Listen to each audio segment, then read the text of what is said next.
comply, we started sending out open records requests right away. And every single one of them except one was denied. And when that happens, you got to either go to the Attorney General's office or you got to go to circuit court. So we go to the Attorney General's office to try to appeal. We've got a few things in.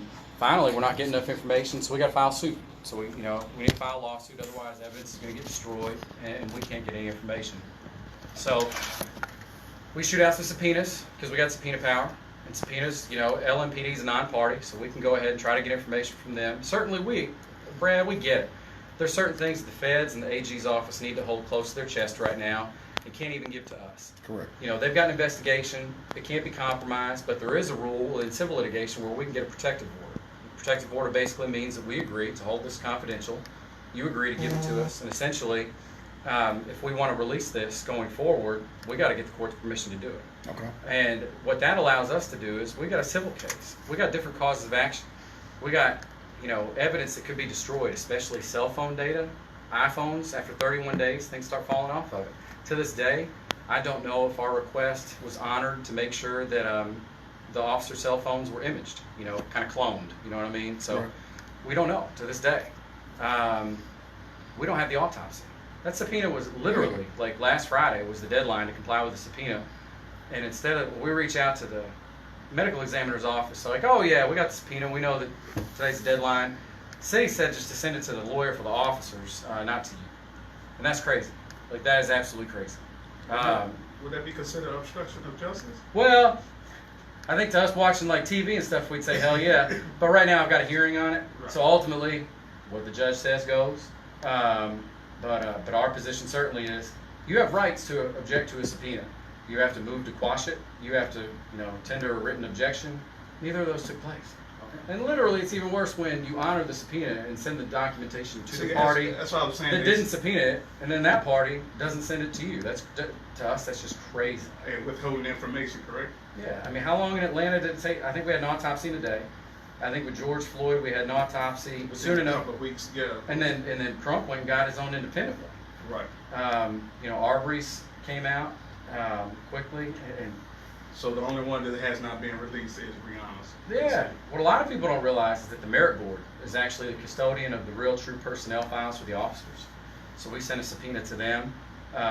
Same as that response. Oh, we went ahead and sent it to the officers' lawyers. We're not sending it to you. Wow. It's like, that shit's crazy. Like it's what does the releasing an officer's personnel files do to compromise the integrity of a criminal investigation? I haven't seen that argument yet, and I don't foresee that argument coming out. But the problem I have is, Brad, you've been here, I've been here, David's been here. I'm so sick and tired of that coined phrase, transparency and accountability, because that is not transparent. I'd go so far to say that out of all the cities right now dealing with these officer-involved shootings, dealing with these tragedies, and dealing with trying to get information from government, that we've been the least transparent. I think that we have shown that right now we are a model for what needs to change, and that's a shame. It sucks. And we say we, you mean the city of Louisville. Well, I mean the mayor's office. The mayor's office. Okay, and look, The LMPD. And look, rightfully so. The mayor's office, the mayor himself has gotten a lot of heat from a lot of people in the city, from you, from myself as well. And it just goes back to the old saying that the buck stops here. If you are the head of a particular unit, then the fault falls on you. And we've heard the mayor spin incorrect information every time he does a press conference. Every time he does a press conference, he says, based on 67C, these officers cannot be fired. Everyone in this room knows that is not true. These officers can be, as we saw an officer be fired yesterday. Well, don't forget, 2 days ago it was a damn memo of understanding that nobody knew existed, that all of a sudden a lawyer's sending out saying, oh, by the way, there's this little side agreement between the county attorney's office and the mayor's office and the police department that says that we interpret the statute this way, which is not the way the statute is interpreted. So, and that email went so far to say is, right now we don't have any facts that could potentially support terminating these officers. And then the next day, They terminated an officer. So keep your damn story straight, That's what I was about to ask. Being that he got terminated yesterday, but the facts remain that the same information was already there. It was been available. Yeah, it's been available. Why wasn't he fired prior to that? Look at the reasons. Literally, it would have been one thing if it's throughout the course of this investigation. We've looked at this and looked at that and discovered this. That day, come on now, PIU's out on the scene a couple hours after the shooting. They know that Officer Hankinson fired recklessly. Otherwise, you're blind. Look, come on. I mean, that apartment was what it was. It was it was a war zone. They knew that there were bullet holes that went into the place next door. You know what else they knew? They knew that he left the scene of the shooting. And I'm so tired of them trying to sweep this under the rug. If you want to talk about an egregious policy violation, you're an officer, you're involved in a shooting, and then you go AWOL, come on. Okay, now let's talk about that. Okay, let's talk about in your lawsuit. You allege that well, first, a lot of people want to know why Hankinson was the only one fired, and I don't think a lot of people examine the lawsuit. In your lawsuit, you state that Hankinson was the officer that fired recklessly. Correct. So was he the only officer that fired recklessly? Right now, remember, I'm operating off limited information. Okay. So that's the problem is that if I had that PIU file right now, just like if you did, if any member of the public did, we could sit here and say, they screwed up there, they messed up there, they did this here, oh, they did this okay. Okay, not to cut you off, but for the people that don't know, a PIU file is what? That's going to be... Public Integrity Unit? I hate it, yeah. Okay. I mean, internal affairs. So it's internal affairs? No, that's not true. It's not true. Fair enough. Speak on Public Integrity Unit is the criminal investigation portion of the police department. PSU is the internal affairs of the police I department. kind of lump them together. He's right. Okay, so Public Integrity Unit does what? They investigate criminal activity of the police officers and city employees. Okay, so should a PIU investigation have began on March 13th? It did. It did. Should the results, we don't know what the results are, but typically, in any other case, 3 months later, are the results of a PIU investigation, are results out within 3 months? No. Officer-involved shootings, man, I'm telling you, if you go back and look historically, there are 2017 officer-involved shootings that have open PIU investigations to this day. So they're taking years. So they're taking years to come to a resolution. Ineffective leadership. So this all goes back to ineffective leadership, back to Mayor Fischer. It also goes back to the whole problem behind investigating yourselves. Brad, if your mom, your dad, your cousin, somebody engages in actions today and they say, Brad, I need you to build a team of you and your family to go investigate them, and I need you to be impartial and unbiased. I'm telling you, even if you commit to being impartial and unbiased, you can't. It's just, it's inherent. So the problem here is that right now what we're seeing, the unspoken, that is pretty obvious, the feds and the AG's office got the PIU investigation, and they weren't satisfied that it was sufficient. You don't have the feds out there yesterday doing a crime scene reconstruction with high-tech equipment. You don't have the AG's office appointing special prosecutors and investigators. If they look at that PIU file and they say, wow, you guys investigated yourself pretty damn good. We're ready to go ahead and review this. They never do. Right. Can I ask a question? Why, when he was involved in officer-involved shooting, he's on this case, why was he still able to still be on the merit board? Why this proceedings go on? When you think that since he's been administratively transferred, that they would took him off the merit board? Well, see, let me preface that. A lot of people don't know. What Sean is talking about is that Officer Hankinson sits on a merit board for LMPD. What this merit board does is they oversee appeals by officers that have accusations, correct? So if an officer is accused of a policy accusation, in Hankinson's case, previous accusations, he's been given a suspension. And then he appeals that suspension, and it goes to a merit board, and the merit board either upholds or rules against that particular appeal, correct? David, jump in there. I know that he gets, I think it's hit with automatic appeal if you get over 4 days. So let me be clear. I am not talking about a particular officer when I say this. Sure. Just in general. If a officer is suspended for X number of days, they can appeal to the merit board. The merit board can call witnesses and do all those things, get documents, and then they decide whether the chief's decision for suspension was justified or not. Okay. But how would it be possible if he's on the same board? Right. I think the would there be a conflict of interest? Well, so yeah, he's not going to be on that board. I think the two more important questions are, how the hell did somebody like that get on the merit board in the first place with that kind of a record? And how is he still on the merit board, at least on paper, after the Breonna Taylor shooting? Right. I mean, again, they knew within minutes of getting to that scene that somebody fired recklessly in there. They knew, after one conversation, that it was Hankerson, and oh, by the way, they don't even know where the hell Hankerson is for a little while. He should have been gone. All right, so let's get into that. So let's get into the night of the shooting, from what you know so far. Sure. Okay, March 13th, a little bit after midnight, this shooting occurs. I was confused because I've heard the 911 tape. For those who haven't heard the 911 call, it sounds like after officers came in and shot Breonna Taylor, we have Kenneth Walker calling 911 saying that someone just kicked in the door and killed my girlfriend. Now, when I'm listening to this, I'm wondering, well, how is he making this call if LMPD just kicked in the door and fired shots? So obviously, officers weren't in the apartment when he was making this call. What do you allege happened after officers kicked in the door and shot Breonna Taylor? Sure. So let me be clear. I'll try to differentiate between at least what the documents seem to confirm versus what would be the most reasonable thing to deduce. So what a lot of people need to realize is that this day, and we've been through and through this, but this day really starts on March. Day really actually starts earlier in the week with, with the guy they were after taunting them, so they all of a sudden decided to create this gang-like situation where they hit 5 no-knock warrants in a night. And let's also be clear, that no-knock warrant on Breonna, that's a dirty warrant. Right. Okay, that is a dirty warrant. We'll get into that. Okay, good. Sure.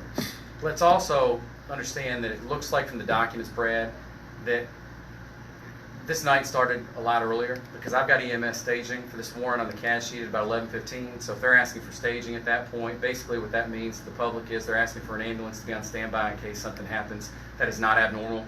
That is not something that needs, I remember the first time I saw it, I said, what the hell do they need an ambulance over there for? It's just, that's protocol. But the warrants don't get served until about 12:40 at Glover's place is what I've got. And then 3 minutes later, they're, beating down Breonna's door and murdering her. That call's at 12:46.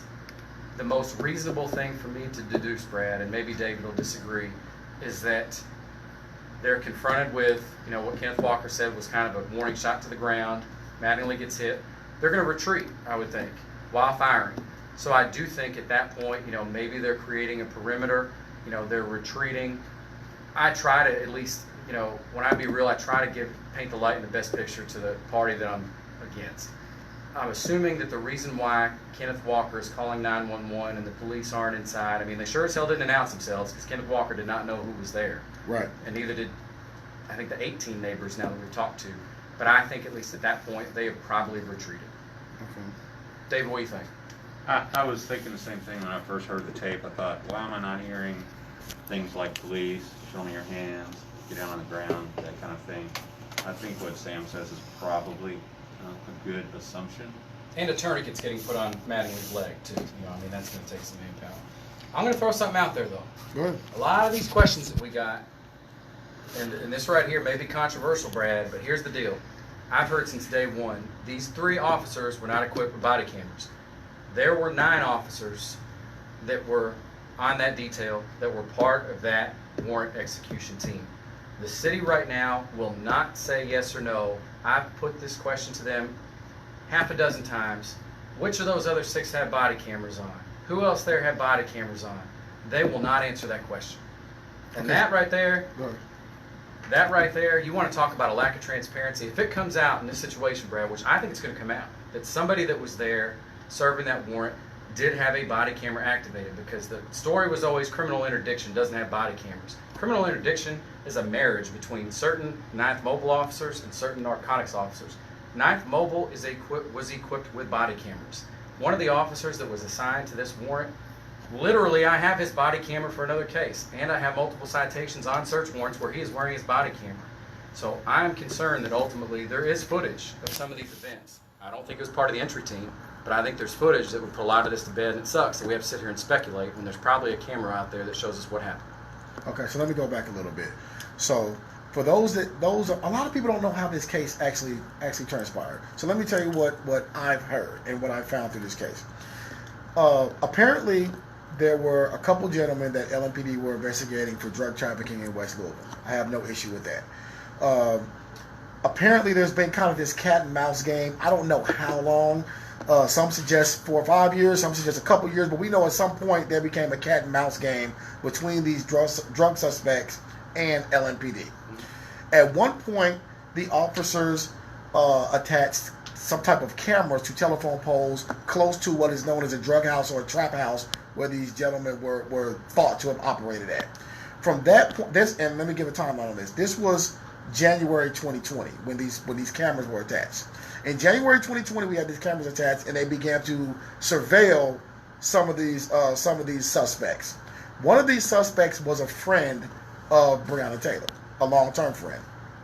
They dated before. So they dated in the past. Yeah. So they remained friends. Correct. Okay, so back in January 2020, physical surveillance was done, and the officers followed the guy she dated previously out to her home. So I guess they have 2 reports of following this guy out to the home of Breonna Taylor's. We haven't seen So it. they say. So they say in this search warrant affidavit. So they say. When I read the affidavit, I didn't see any information of Breonna Taylor participating in any criminal activity, of them alleging she participated in any criminal activity. They didn't even allege that any criminal activity took place at her house. What they did allege was that on one of the occasions they saw the suspect come out of Breonna Taylor's home with a package that appeared to be a postal package. That's right. Okay, so when I read that, I said, okay, so That's grounds to get a warrant? Come right. on, you know. It's right. That was automatic. So I'm thinking then, from what I know about investigations, if they deem that package contained illegal narcotics or contraband, usually they'll initiate a stop on the vehicle when he leaves, pull it over, or they would do what's called a controlled delivery. They would get with the postal department. The postal department would open up the package, determine it's drugs, deliver it. When someone receives it, then the SWAT team or whoever investigative unit arrest the people on the scene. None of that happened. So in the search warrant affidavit, it says that they allowed the suspect to leave with the package and go back to said trap house. Nothing else occurred from there. This is January. So we have no more interaction on this search warrant between Breonna Taylor and the suspect from January all the way up to March. Mm-hmm. Now, 4 days prior to getting these search warrants, it's alleged that, and this is not in the affidavit, this is alleged, I think, in your lawsuit. I think I heard it at a Metro Council meeting. No, you'll tell. This isn't an allegation. This is true, but yeah, okay. Go for it. So 4 days prior to the search warrant being served on Breonna Taylor, the officers initiated either a warrant or a search at one of the suspect's homes. Apparently, they came up empty-handed. He proceeds to get on social media and taunt the officers, either saying you didn't find anything, it was just practice. Whatever he did, he was taunting them. Well, officer emoji and a couple middle fingers, too. Okay, so he threw a couple middle fingers. So 4 days later, these officers get 5 no-knock search warrants for residents that they deem this suspect associates with. Louisville's only 5 no-knocks to that point all year. The only 5 no-knocks all year. When I looked at a video from a Metro Council meeting, at the time, Conrad was the chief. Conrad couldn't even tell us how many no-knock warrants that they initiate in a year. So the record keeping is poor already. So Conrad said at one point it was 11. At some point it may be up to 22, and this was from 2019. Mm-hmm. So there's no accurate record keeping on how no-knock search warrants are even executed. How crazy is Ineffective leadership. And David James I'll tell you what, every time he says that, you know what I'm going to say? Lack of institutional control. And they're saying ineffective leadership going up to Mayor Fischer. So we don't know how many no-knock search warrants. We know there's a cap of 22, but there's a number of 11 thrown out there. What we do know is that in 2020, there were only 5 no-knock search warrants. So this is not a common thing. So thousands of search warrants are issued a year, but only at a max 22 no-knocks. You know how many we got now this year? 6. 6. You know who the 6th one was on? Who was that? Same dude. So we have 6 no-knock search warrants, and it's now June, what is this, June 20th?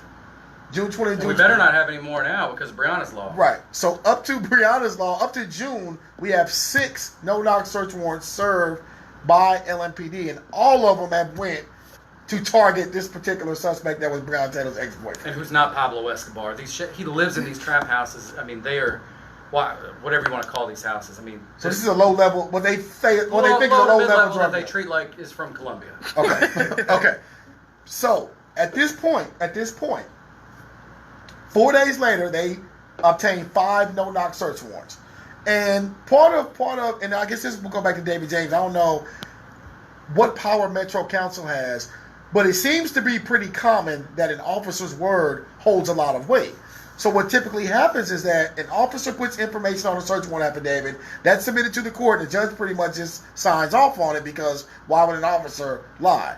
So I'm hoping that protocol is somewhat changed. I did see a policy that now a supervisor has to sign off on search warrants prior to. That was supposed to happen anyways. And Yep. Yeah. I got the NARC manual this week. I'll share it with you.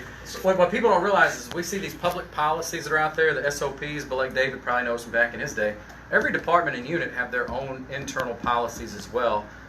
And when you start seeing these internal policies, you're going to see so many problems. By the way, I think another thing that's important, shouldn't the judges be initialing or signing every page of the warrant? Because do you know that those warrants don't get filed until after execution? So it's highly likely there was I can't remember the officer's name, Mark or something. Watson. Mark Watson. So we'll get into that. Okay, there's so much in There's so much I like to talk about. Okay, so 4 days later, after these guys are being taunted with middle fingers on social media, they get these 5 no-knock search warrants. Mm-hmm. So when I'm reading this, it's looking like this is possible retaliation. This is what it's looking like to me, that he humiliated these guys on social media, or at least he's belligerent them on social media. They go get these warrants. Breonna Taylor's home was one of these warrants. Yep. So it was based on the packet, and the language they used in the search warrant was that someone from LMPD contacted the postal inspector here in Louisville, and that package was deemed to be a suspicious package that may have possibly contained drugs. Total bullshit. Right. So then we have, after the fact, we have a WDRB investigation that comes out that says no one from LMPD contacted the postal inspector of Louisville. Another agency did, however, contact them, asking about these packages coming from this particular gentleman. It was investigated and deemed that no contraband and no drugs were used. So they used that information in a search warrant to get the warrant, which was incorrect information. And they based it on a 2-month-old surveillance of them just following. So what makes me feel unsafe about that is I have friends, I don't know what they do. I mean, I hope none of my friends do anything illegal. But say we have a friend that may be participating in some criminal activity that we don't know of. And say he happens to just come by my house, hey, Brad, what are you doing, whatever, and leaves. I don't want the standard to be that's enough information to kick in my door at 1 a.m. and stick a gun in my face. So I think the bar has to be higher. So even with all of that being said, the judge should have not signed that search warrant. exactly. So with that being said, shouldn't anybody who seen that search warrant up until it got to the judge be terminated? You know, I'm not going to go so far. I'll let David talk about that too. I think one thing that's going to come out, though, is when you're hitting 5 no-knock warrants in a night, I think that it's rotting a little bit higher up, closer to the top than people are talking about, because you got to believe that inside, when it gets around that you're hitting 5 no-knocks in one night. So you think this goes to the chief and all as possibly up to Mayor Fischer? No, I don't think that the mayor knows when they're hitting 5 no-knocks. I don't think the chief maybe knows when they're hitting 5 no-knocks, but I think that somebody close to the top certainly knows, hey, we're hitting 5 no-knock warrants tonight. Do we even have the staff that are talented enough and Right. safe enough to do that? And so the thing is that I think this is rotting a little bit higher than we might want to assume. So my thing is, if they're executing 5 no-knock search warrants, why wouldn't the chief know? It's a damn good question. Why? I mean, because It should be red flag. I think Conrad seems like a nice guy.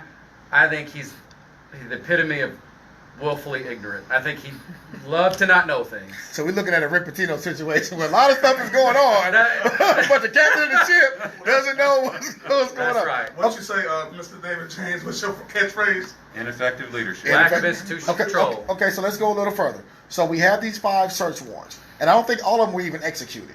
So do you know how many they executed? 4. So they executed 4. So at some point in the night, they apprehend the suspect that they First. Yeah, they get him first. on first. Okay, so they apprehend the target of the investigation. So he's apprehended. Now, the officers that apprehended him, were they wearing body cameras? They were wearing body cameras. Okay. Several of them. Their own citation shows that they're wearing body cameras. And they were Ninth Mobile guys. Because Ninth Mobile guys were fitted with body cameras. When they went to criminal interdiction, the rule wasn't just turn them back in. They kept them. Okay, so they were fitted with body cameras. So from there, they talked to the suspect, and I've heard rumors. I don't know this to be true or not, but I've heard rumors they asked the suspect about Breonna Taylor's home, and he told them that they weren't no longer dating, or he didn't go to her home. Have you confirmed any of that information? My understanding is that that the suspect, that he was there, that they got him quickly. The body cameras were on until one of the officers there said, all of you need to cut off your body cameras. So body cameras eventually got kicked off. That the suspect, probably is going to confirm that several officers from Springfield got the hell out of Dodge and went over to Elliott. And then some of the ones from Elliott went over to Springfield, which I'm not critical of that. Okay. I mean, there's been an officer-involved shooting. But I am critical if all of a sudden folks that were at Springfield start trying to make it look like they were at Elliott. And we got concerns over one or two in particular that would have been equipped with body camera. Okay, so let me clear that up a little bit. So we have the suspect at a different location. It's not at Springfield, which is Breonna Taylor's That's correct. place. So from there, it's determined to go and serve the search warrant at Breonna Taylor's home. What I would assume is that they're on these, whether they're using narcotics, they got their own little secured radio stations, and they're probably on the narcotics channel, or they're on one of the tactical channels. And so they know at least that the first warrant has been executed, and it sounds like the second one at Springfield, even if it was supposed to be served at the same time, they were on a little bit of a delay because there's this rumor out there that they hit the wrong house. They didn't hit the wrong house, but all their damn documentation said 3007 Springfield on it, so they just wrote it down wrong. So there is documentation that shows they were going to the wrong place, but they hit the right. Oh, so they actually put the wrong address on the search warrant. If you look at that whiteboard that Tom Wine put up. Not on the search warrant. Not on the search warrant. Well, On the So I'll go so far as to say this. On the whiteboard, if you look at the whiteboard says 3007. So they're going to do this little briefing before they go serve the warrant. And Tom Wine put it up there. It's got the wrong address on there. It's also got some people that are on there that we can't find on the warrants, and there's some people on the warrants that we can't find on the board, but that's another story. okay. The officers, even afterwards, right after the shooting, are reporting, we're at 3007 Springfield, we're at 3007. So all of our CAD reports we got in show the wrong address. We got issues, too, over one of the Josh Jane's documents in particular, and whether or not there may have been a little bit of tampering with that document. Okay. can I ask a question? Being that they already had apprehended the suspect, why execute a no-knock warrant at Breonna's? Let's clear that up. So, because that's a good question, but there's a good answer to it, okay? They were out of their 5 warrants, 4 of them identified 6 targets, so to say, okay? The 5th one only identifies 2 of them plus Breonna. So this warrant was to go through the place and search the premises. They were looking for, at least per their assertion, cash or drugs. So just because they've got the suspect, this wasn't an arrest warrant. This was a search warrant. So just because they had the suspect, theoretically they could go in with this bullshit warrants. They should have never been there to begin with. But on paper, at least, they were allowed to search the place because they were looking for evidence of drugs. Thinking her house was a stash house. Right, that's what I'm saying. So if they had already had the suspect, why would they can still execute the Right, warrant? they're thinking because he's somewhere else, he may stash drugs at her house. Right. So they're going there to look and see if they're I there. get that, but what I'm saying is, if you already have the suspect apprehended, why not just execute a regular search warrant? Because they applied for these earlier in the day. They were already applied for, correct? Yeah, and here's the deal. Don't forget, afterwards, the immediate story was, well, nobody had even heard no knock. It's we knocked and we announced. Now, I want to make it clear. If you knock and don't announce, that is a no-knock warrant execution. They did not announce, and when you knock, and then you got Breonna Taylor and Kenneth Walker in there screaming, who is it, and you don't respond, that is even more dangerous than just getting to the place and ramming the door open, because what you do is you give them time to get scared shitless, get out of the bed, grab your holster and protect your castle. And so what they did was execute the worst form. What they did was the worst form of warrant execution. Okay. So after this happens, they go to Breonna Taylor's home. They force their way in the home. At some point, it's alleged that they come to the home. They say they knock on the door. Breonna Taylor. They get up and they ask, "Who is it? Who is it? Who is it?" No response. Kenneth is a licensed gun carrier. He grabs his gun. He's protecting his home. I guess when they come in, he starts shooting. Doesn't start shooting. He shoots once. Okay, he shoots one time. So this whole gunfight thing is totally wrong. Right. So he shoots one time. At that point, from what you have, does it show that officers began shooting at that moment? Did someone shoot when the door was open and the officer was shot? Did the officers behind him start shooting then? So what we got, at least, is Mattingly's portion of his statement that Tom Wine played. Okay. So Mattingly's response to that is, Literally, I go in, I look down the hallway, I see a male and a female figure. We got big issues with that. I've been in that apartment. You can't see shit when it's dark. You definitely can't see that it's a male and a female down there. But that aside, he is conceding to firing at least 6 shots, 4 of which he fired inside. This is Mattingly. This is Mattingly. Okay. 2 of which he is saying that he fired as he backed out, and a little bit awkward sequence. Regardless, guy was shot. Mattingly was shot. He's hitting his leg. Hitting his leg. Okay. Wine says through the wallet. So it says through the wallet into the femoral artery. But anyways, from that point, I got big questions about the letter that Schrader wrote.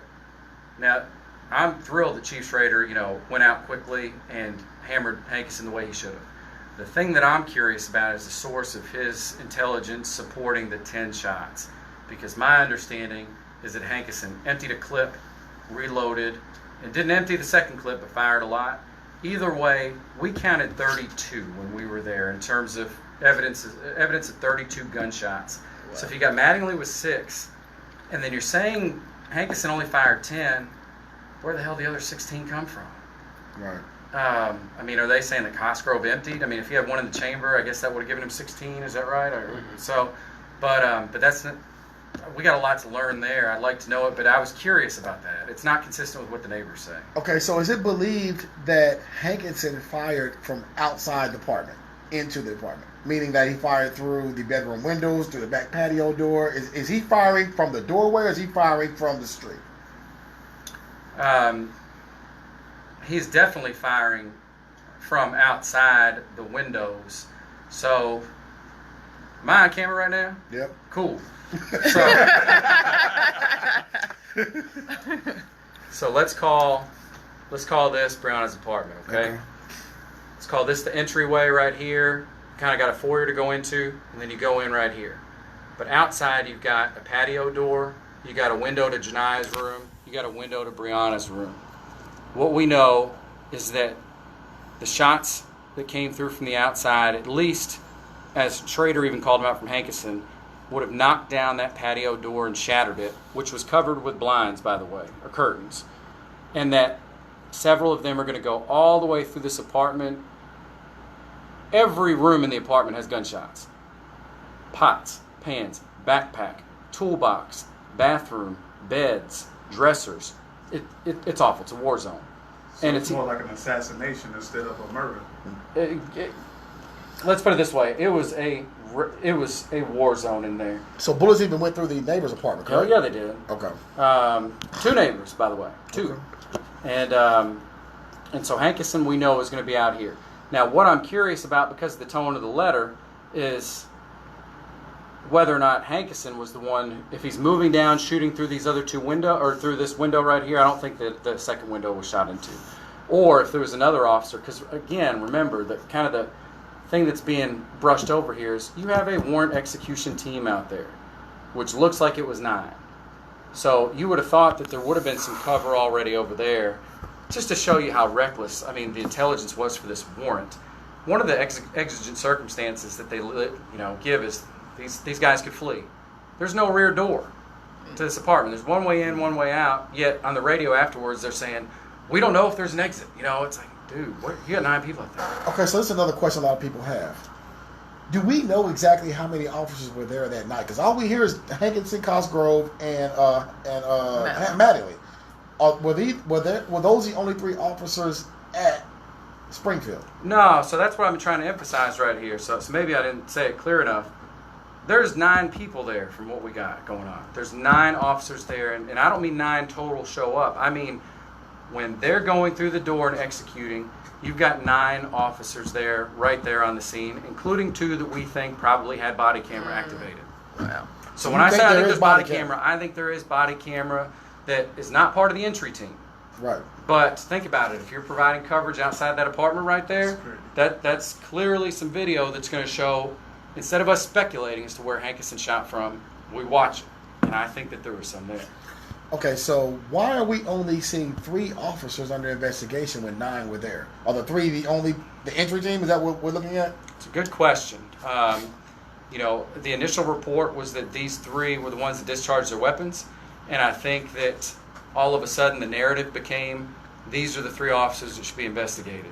The reality is that the shooting is what is being investigated, the circumstances leading up to it and the circumstances afterwards. They're keeping it close to their chest, so we're not hearing about other officers, but we shouldn't be ruling out that other officers may have been, complicit, may have been involved in this somehow. Like, Josh James, why wasn't he fired yesterday? I mean, we talk about easy things. Brett Hankerson, easy. Josh James, we know you lied in a warrant and that you guys never should have been there in the damn first place. So Josh James is the one that actually filed the first one. Is that what we're speaking of? He's the one who had all 5 written up and tendered over to Judge Mary Shaw. Is that who resigned? No, he's just being reassigned. Okay. He's just being reassigned. Okay, so for those who missed Resigned and reassigned sound so much like each other. Right. They're so different. Right. So for those who missed the live feed earlier, let me go back to Metro Council President David James. So David James, again, can you explain to people at this point the contract between FOP and LMPD states that if an officer is fired while he's under investigation, if an officer is fired and he doesn't get due process, that officer is able to appeal. He has appeal rights for wrongful termination.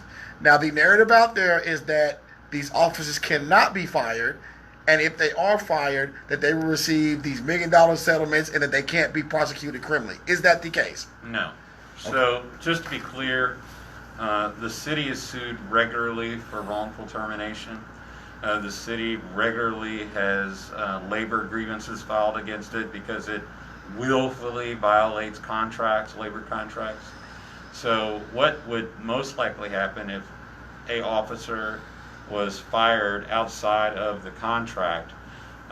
They would file to get their job back to the merit board. The merit board would say yes or no. If they said no, you don't get your job back, they would then appeal that to the circuit court. And then if the circuit court said yes or no, there we are. So let's just say hypothetically the circuit court says yes, you get your job back.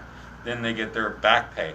So they don't get these $1 million settlements. They just get their back pay from the time they missed while they were fired. That's correct. So for you, the in effect, we all see chaos surrounding this case. Right. For you, this goes all the way up to the top. So Yeah, you're saying yeah, ineffective leadership, meaning Mayor Fischer. Right. I mean, it's 3 years ago, Metro Council voted and that we should get rid of Chief Conrad. We said he's ineffective leadership. So 95% police, right? Yeah. Have no confidence in him whatsoever to lead the police department. And the mayor refused to do that. Okay. So here we are. So now he's reaping the I don't want to say award of rewards, but he's reaping the consequences behind refusing to fire a chief that was problematic. Reap what you sow, isn't that what they say? I'm horrible at those things. But. So again, why do we hear, well, you don't know why we hear, but we constantly hear Mayor Fischer saying that I can't fire these officers by 67C, and that is incorrect. He can fire who he needs to fire, no matter who that is. And they have recourse to try and get their job back. And let's be clear. I think Mayor Fischer cannot actually fire an officer, but he can direct his chief to fire an officer, correct?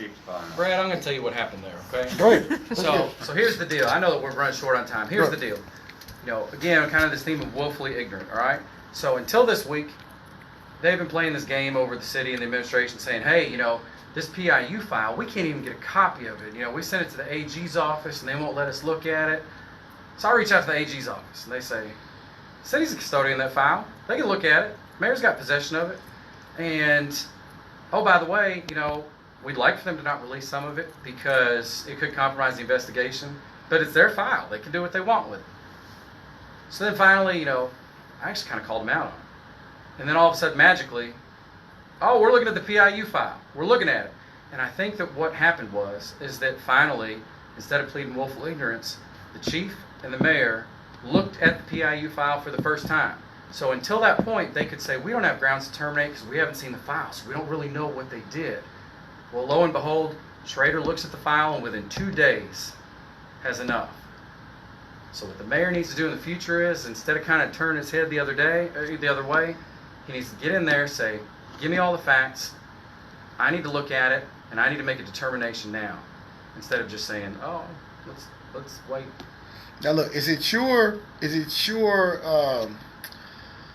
what do you believe? Let's say this, and these are not facts, but do you believe that the LMPD is not providing all the documents and files to the Attorney General in a timely manner? I think that they didn't do the investigation in a timely manner, and I think the reason why is because they did a one-sided, half-ass investigation, and then all of a sudden the feds get in, the AG get in, and they say, you didn't do this, you need to do that, you need to do this. So I actually am confident right now with these three agencies combined that the investigation is going to show a lot. A lot meaning negligence or wrongdoing by LMPD, and then negligence on the higher cover-ups. Come on, I think it's going to show cover-up. I think it's going to show cover-up way up, right and close to the top. And I have serious suspicions about some dude leaving the scene of a shooting and going AWOL for 2 to 3 hours. Don't get me wrong, Steve Shorney's a good lawyer. I respect him. He's got ethics. He's got integrity. And he's come out and said that Hankison went straight to the hospital. He was worried that Mattingly was, maybe not even alive. If that's it, I'll get on the show and say I was wrong. But I think Brett Hankison was doing something else. Okay, look, we have to end this show for now, but we're going to stay here. We're going to stay here on the live feed because I have a few other questions I want to ask you. We got a few minutes that we can spend in here. So we're going to log off now on air. Thank you for tuning in to Urban Voices Radio. Catch us every Saturday afternoon at 106.3 FM or catch us on kyheartmedia.com. Urban Voices Radio, we thank you for tuning in with you. And we are out of here, people. So how do we get rid of the, what's the procedure about the FOP as far as their leadership? I mean, because So the FOP is like the Teamsters, like ASME, like UAW. You don't have any choice in that. Okay. You can't get rid of the FOP, and frankly, I'm pro-labor union. I just think that one of the things that's wrong with an FOP system is that the legislature then ends up incorporating a lot of the FOP contract into the legislature, so basically it becomes law. And to me, the whole essence of bargaining is, we got a contract, and you know what? When it's done, let's get back to the table, let's get new terms, but all of a sudden when you go to legislature and make it binding law, then it makes it a hell of a lot harder to change. All right, look, let's get into the nitty-gritty. And you can, we're not on air, so we don't have to worry about an FCC violation, but you can feel free to say whatever you need to say here. You feel, if you cuss, whatever. Okay, but from here, you said the search warrant for Breonna Taylor's apartment in particular, you feel was an unjustified search warrant. I think it's dirty. It's a dirty warrant. Explain what you mean by a dirty warrant. So I think that, again, there was an ulterior motive behind it. I think it was certainly more than Josh James. I think that you got a lot of that, unfortunately, that unit getting together and deciding that Josh James is going to be the one who submits the warrant. But obviously, he didn't just wake up that day and say, we're going to hit 5 houses. Right. So Two people didn't wake up that day and say, we're going to hit 5 houses. How does that, explain to me how that works. So Josh James is the one that actually files the actual warrant, right? He's known as the affiant. The affiant? And what does that mean in layman terms? That's an affidavit. So in a search warrant, you have the search warrant document, and then you have the search warrant affidavit. Okay. The search warrant affidavit lists all the reasons that you believe this search warrant should be executed. Okay. That is filled out by the affiant. And so in this case, Josh. Okay. And so, like, one of the things that Sam was talking about, that search warrant wasn't last updated until January 21st. Right. Case law says that within 48 to 72 hours prior to that search warrant being signed, it should be updated. Better fresh evidence. Yeah, fresh evidence. So 72 hours, there should be fresh evidence to justify the warrant. Right. So we're talking about 2-month-old evidence. Right. For example, if I went, if today all of a sudden I go up to your place and, I'm a confidential informant and I see that you're selling all kinds of coke and heroin and all this stuff, and then I go back to, my undercover cop or my plainclothes cop and say, hey, this is what he's doing in here. That guy can't then wait 2 months to take out a search warrant to go at your place. And that's what happened in this case. At best, that's what happened in this case. At worst, they just made up stuff. Okay. Now, here's my thing. I'm wondering, once a search warrant is executed, is there a possibility for these officers to start entering information on these pages after the warrant was executed? Yes, that's my problem with the way the system works right now. So the problem I've got is that the way it works right now is that there are certain, I think that there's 4 copies of the search warrant. So one's going to go to I think Dennis Sims over in the legal office or something. One's going to be left with the judge if the judge wants to keep it. And then circuit court clerk does not get theirs until after it is That's served. right, And right. that is where the problem lies, Brad, is that if I go get a warrant today, granted, I can't give it to the circuit court clerk today because otherwise somebody monitoring warrants is going to say, hey, dude, they're about to hit your house. Right. But there should be a mechanism to where it's filed under seal and unsealed After the it's served. execution. Because think about it, it's crazy. If the judge doesn't want her copy of the warrant, if I've got a guy in LMPD who's overworked and doesn't really look and says, just give it to me when you give it to me, then I can get a judge to sign a warrant. She hasn't initialed all the pages. You can change whatever you want to change, and I'm not saying it happens. I'm just Right. saying it shouldn't be susceptible to it But happening. someone can change it, and Exactly. and Exactly. she wouldn't even know what's in or remember what's even in it because she hasn't actually looked at it. Correct? Correct. Well, no, I'm not going to go and say that. I will put on record, at least, that my dealings with Mary Shaw over the years, Judge Shaw, she has been ethical. She has been a good judge. It's been a joy to be in her courtroom. I think she messed up big time here. I think she probably feels really bad about it. But frankly, I'm also not going to sit here and throw her under the bus like some people are until it comes out whether or not she actually signed the warrant that Josh Janes filed. You know? So at this point, we don't even know if she actually signed it because we're we not know that giving. she signed something. Right. Right, but we don't know exactly what she signed. Right. I'm just saying. I'm saying based on Based on I'm not going to jump to conclusions yet to bash her because, from my understanding and my dealings with her, she's a good woman and a good judge. Right. I've heard that. So, If you're watching this video, please share this video. Right. Now, but with the councilman, how do we go forward to change the culture of the police department now? I think, we've started with getting a new police chief search, but I think it requires much more than that. I think my personal thought is you have to clean out everybody at the top. Yes. Including Mayor Fisher. Well, I'm talking about the police department. Yeah. Oh, okay. You're trying to get real bad. You have to clean out everybody at the top and bring in somebody that's going to be a change agent, and that they know that they're there for a short period of time to create change, and they're not trying to make friends. They're not trying to create buddies. I think also the work going on with the Civilian Review Board and the Office of Inspector General is extremely important. I think those things combined together will start to create the cultural change that needs to take place within the Louisville Metro Police Department. Brad, let me give you a couple there too. Good. So come in, clean house, get rid of some of these units that are ineffective. Pay your good officers Absolutely. more money. Yep. Okay? If you have, right now, I've got 35 people working for me. I don't know how the hell you run a police department. Kudos to whoever can come in and do it. You know what? If I didn't have 35 rock stars, I would need 55 people. But my 35 can do what 55 can do, and in return, I make sure that they'll never leave. I want them to love where they work. I want them to get paid what they deserve. And right now, you have to take care of these officers. But I also think you got to put officers in the communities they live in, or strongly encourage it and incentivize them to live there. If I grew up and I live in the 6th Division, you should be putting me to patrol the 6th Division. That is my community. If I live in Taylorsville, Kentucky, and I have never, even gone past 9th Street, and I'm out of, and I'm fresh on the force, you should not be sticking me in the 1st, 2nd, or 4th Division. And frankly, if I ask to go into the 1st, 2nd, or 4th Division, that should be a red flag because it means I want action. Right. But you got to incentivize these people to go into the communities. If we don't pay police officers well, which we haven't for quite some time, you end up with the New Orleans incident, right? So New Orleans was the most corrupt police department in the country, where police are taking bribes to look the other way, taking bribes to do bad things to people. And so we have police officers that have 20 years of service on our police department that make less than a Shibley police officer with 4 years on. That's crazy. We have police officers that are paying $900 a month for health insurance costs when they're only making $1,300 a month. That's crazy. That's crazy. Okay, so my other question is this. Oh, and drug and alcohol testing too. Right, exactly. We have an ordinance we're introducing on that on Monday.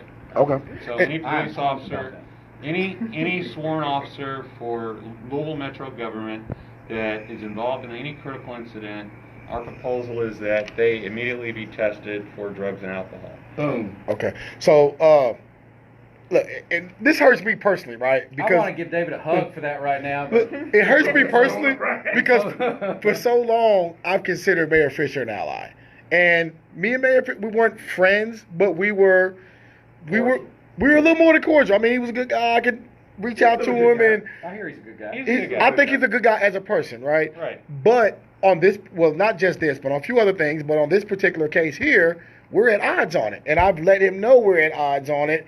And we were on a panel a few months ago, and I think for the first time in life I pissed him off. But he got pissed off on the panel, and I asked him. I said, "Look, if this case, if Breonna Taylor wouldn't have went national in the media, would this case have been swept under the rug? Yes. Because we're looking at this happened March 13th, and it's now May. At the time, it was May, and I'm like, you just 5 days ago you approved for the feds to step in, and I'm like."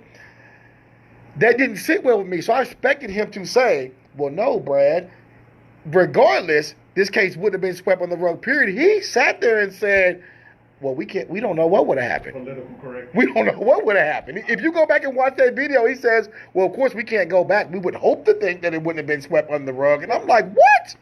So from that point on, it gave me the inkling that coronavirus was happening. Everybody was focused on coronavirus, and if they could have swept this under the rug, that's what they were going to do. This man right here is the one that called out 3 years ago the whole model that was it'll blow over. And unfortunately, I'm with you. I hear he's a nice guy. Now, He won't return my calls now. Mayor and I have never been allies, but because I sue the city. Right. But at the same time, the mantra has always been it'll blow over. And you're seeing it here. You saw it in other officer-involved shootings. You saw it on Youth Explorer, and you continue to see it on Youth Explorer today. When's the last time you heard anything about Youth Explorer? Right. When's the last time you heard the executive branch talk about how horrible that we have as many murders and shootings we have going on? When's the last time? Well, we also have what I've been researching now. We've had this huge overtime scheme that's been going on. So when I looked up the when pay, did you hear that last get talked about? it doesn't. When the council talked about it. Right. So I actually looked up all the three officers. I looked up their earnings. Last year, each of them made one of them made 77. I think it was Cosgrove, but the other two made like 120 grand. Well, it's because 2 years ago, the council, no offense, kind of, and I'm going to go so far to say, not recklessly, but they basically went to the police and said, we're going to give you money for overtime. Okay. And council did the right thing, but there was no oversight. Right. So the problem Ineffective leadership. Ineffective leadership. So the money went quickly, and Brett Hankison during that year got paid $128,000 while working off duty security detail each weekend with a base salary of $59,000. Right. Now, So he's doubling his salary. Oh yeah. Now one thing that hasn't been addressed enough either in terms of a new chief and a police model is we're on what's called a comp stat model. You ever heard of comp stat? So when you get to big cities, really, really big cities, a lot of it is driven by metrics. And a long time ago, it was because the more arrests you had, the more guns you confiscated, the more drugs you confiscated, the more federal money you got to supplement your state money. So if you're telling a cop today, you have to meet these numbers. You have to exceed this threshold, confiscate this many drugs, confiscate this many weapons. And that is how we're judging your performance, and that is what's going to, dictate where you go in this department, how much you get paid. So it's like an incentive program. It's an incentive program to go out, and what happens is you got search warrants being requested because you smell pot outside the house. You've got cars being pulled over because, people, places, narcotics. You remember that program? To me, it means black, poor neighborhood, and you look like a drug dealer. And you got guns, being confiscated and everything else to meet numbers. And to me, that model has to go. Ineffective leadership. Well, I got to keep ineffective leadership, meaning all the way up to the top. All the way to the top. All the way up to Mayor Fischer. Those complaints were given to. Stop putting him on the spot like that. I'm putting Fischer. Look, listen. He just mad because he ain't coming back on the show. No, because when I started looking at these things, and I'm looking at, I watch Mayor Fischer go on television, and I watch him try to spin this, and when I say we, I'm talking about the city of Louisville. we look crazy out here because you have Minneapolis moving in 1 or 2 days. You have Atlanta moving in 1 or 2 days. Buffalo. We're almost 100 days in, and we finally get one of the officers fired, but we're still moving slowly. And then when I look at your case, that information is being funneled to you. Have to sue for information. Information is not willingly being passed over, and Mayor Fisher's getting up here with a happy face and a good tone of voice, and he's trying to assure the community that this is not on me, that my hands are tied, there's nothing I can do, and that's the farthest thing from the truth. So it's pissing me off that he's hiding behind a policy that he's kind of playing semantics with this policy is what he's doing. You and I are fat guys, we like the truth. Right. And we go ahead. No. So one of our ordinances we're introducing on Monday also says that 911 tapes, body cameras, CAD reports from MetroSafe can no longer be hidden behind the guise of under investigation. That they have 60 days to get it done. After that, those things become public documents because any other day of the week, those are public documents. Okay, now this is a question I had. I'm not clear on this. There is allegedly this policy that after 90 days, if an officer's accused of if an officer has an accusation after 90 days, the chief doesn't move on this administratively, then it's no longer part of the permanent file. My question is, would that pertain to the Breonna Taylor case as well? If they wouldn't have moved on this in 90 days, will we be missing information on Hankinson and the other 3 officers? Yeah, so let me clear that up a little bit. So Okay. So basically, you got your professional integrity unit that's looking at the criminal thing, and then typically the way LMPD works is they will open up professional standards or IA after PIU is done. A citizen complaint comes in, like Brett Hankinson, sexual assault claims. A woman comes forward, reaches out, and says, "Hey, listen, I need to make a complaint." Once that makes it to the chief's desk, if he does not do anything or open up a formal complaint within 90 days, per the FOP contract, it is destroyed. It does not make it into your personnel file.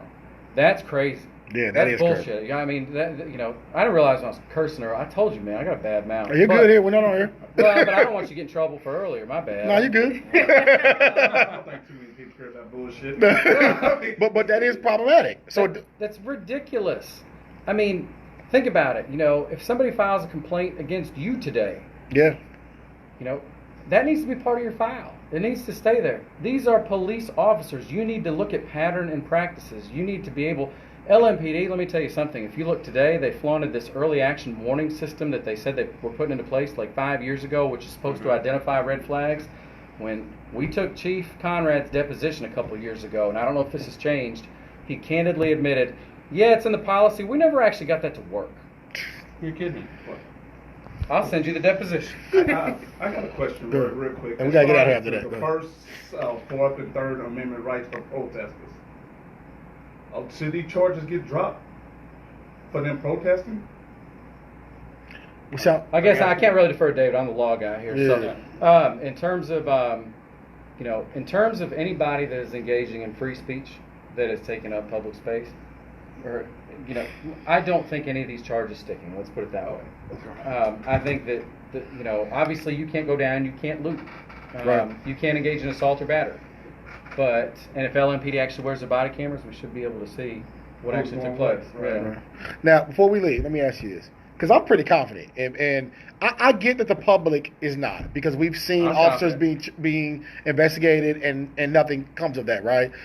From going over the information in this case, I'm pretty confident that not only the Attorney General, that the FBI, I believe the FBI is going to totally dismantle LMPD after this investigation. I'm pretty confident in the feds right now. Let me say this. I'm not as confident. I think the AG's office, certainly, after that letter from Chief Schrader yesterday, the AG's office cannot not charge Brett Hankinson. Right. Literally, the LMPD's own investigation concluded that he engaged in criminal conduct. Okay. I'm confident in the feds and how seriously they're taking this investigation, how seriously they are wanting to make sure that anybody and everybody is held accountable as it relates, in particular narcotics department and criminal interdiction. The problem is that you got to remember, feds have 99% conviction rate. They love to flaunt that 99% conviction rate. They're not going to slap hardcore charges that they can't substantiate.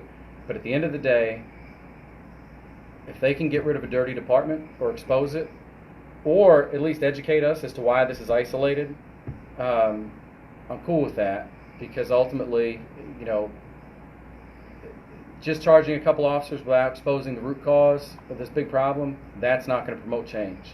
But if the feds can come in and really do something to dismantle that department in particular, And we saw that in Ferguson. I'd be pretty happy. Yeah. Okay. So I'm pretty confident. Mine too. I'm pretty confident. I think there's a lot of dirt being covered up here, attempted to be covered up here. So I'm pretty confident. Look, I want to let you people know we have to get out of here. Look, and I'm gonna say this personally. This is not him promoting an ad. Sam is a bulldog. Hey, look. Sam is. Me and Sam text quite frequently or whatever. We do. Sam is on this. It's like he's obsessed. Morning, noon, and night. Sam is. This case is eating him up, and Sam is a bulldog, and he's not. I'm confident that Sam is not going to let. I mean, Sam can't charge anyone criminally. He's a civil attorney. But as far as discovering evidence or being on this case, Sam is just not going to let this ride. So He's on a mission. Yeah, he's we on gotta a get mission. it right. Yeah, This is a tipping point, Brad. yeah. All right. Yeah. So we got to get out of here. People, before you get out of here, make sure you share this video, please. well, I'm sure we'll get them back up here as this case progresses. But I'm an advocate. Look, and people know now I'm an advocate of, and this hurts because I've been a loose friend or supporter of Mayor Fischer, but I'm now an advocate that Mayor Fischer either resigns or is somehow, I don't know, the process removed from office. And it, not because I think he's a bad person. I think you can be a good person that wants to do well. You're just not capable of doing the job. I don't think at this point Mayor Fischer is capable of doing a great job at being mayor of City of Louisville. I do not. I don't think he can save this. We got time or are we done? I can say something in response. Go ahead real quick. Go ahead. Let's put it this way. If we get information from the feds or the AG's office that show a more widespread cover-up, corrupt problem that the mayor should have known about and didn't tell us, that's the last straw for me. Yeah. I mean, it's one of these things where, you know, he has said too many times on TV, I want the truth just as much as y'all do, and if he's known it and not told us, that's enough for me. Yeah. And I'll say this, I'm so tired every single speech he gets of him spending the first 2 minutes flaunting about all of his great work. I don't even know what the Synergy Project does. I don't know about any of these other studies. I don't care that he required body camera because he couldn't get them to wear them. And I don't care about all these other things. I respect people that will get up, speak the truth. Tell me that when you made a mistake, I'll tell you when I made a mistake. And I'm a pretty forgiving person, but don't sit there and tell me how great a job you've done when we're sitting here in the middle of this crisis. Exactly. I want to thank Metro Council President David James for coming in. I want to thank Sam Aguiar, which is one of the attorneys representing the family of Breonna Taylor. I'm going to try. Look, I'm going to put Sam on the spot when he's up here now. I'm going to try for you guys one of these days to hopefully get Benjamin Crump up here. I don't know if I can do that, but if Crump comes in town, I'm trying to get Crump up in here. So you hear me put my request out here while Sam is in the studio. We are going to get Crump on here. You heard it? Word on that. We're going to get Crump on here. All right, people. So thank you for tuning in. Before you leave, please share the video. Again, both of these gentlemen are doing great jobs for the city of Louisville. They both have spoke pretty candidly today. So that's a great thing. But Sam is a bulldog in his own right. David James is a bulldog as well, people. So you have it. They're here. Shoot me some questions if you want me to ask them anything in the future. And thank you for tuning in.